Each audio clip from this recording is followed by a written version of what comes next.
টান দেখো এক গামলা পটল দেখেছো আমাদের বাড়িতে লোক কত। তো এখন বানাবো পটল। তিতা করলাটা ভেজেছি, তো ওটা তেলের মধ্যে বানাই, দেখি তিতো লাগে কি না লাগে না। মাংস তো বলে, সবাই বলে যে, অনেকেই বলে যে তিতো হয়, তো আমিও বানিয়ে দেখি। আগেও বানিয়েছি, আমার তো লাগে না। তো চলো দেখি পটলটা ঝটপট করে তেলে ছেড়ে দিই।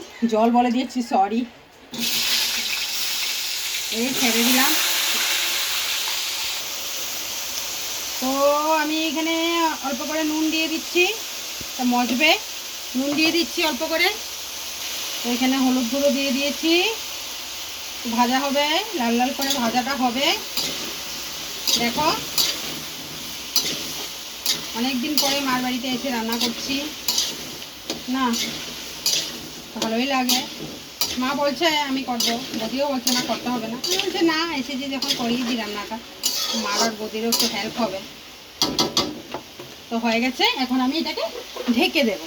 তো এই ঢাকনাটা দিয়ে ঢেকে দিচ্ছি। তো দেখো আমি রান্না করছি, আর এদিকে আমার দাদার মেয়ে এসেও আমার সাথে ভিডিও করছে। ও চেষ্টা করছে কেমন করে পিপি ভিডিও করে। তো দেখো ও ভিডিও করার চেষ্টা করছে।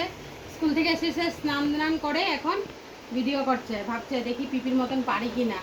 তো যাই হোক, তুমি পরে করবে, হ্যাঁ এখন করতে হবে না, ঠিক আছে? এখন ভাত খেয়ে ঘুমাবে।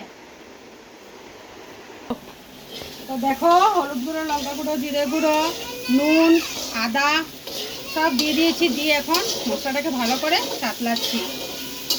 এখন একটু পরে উষ্ণ গরম জল দিয়ে দেব।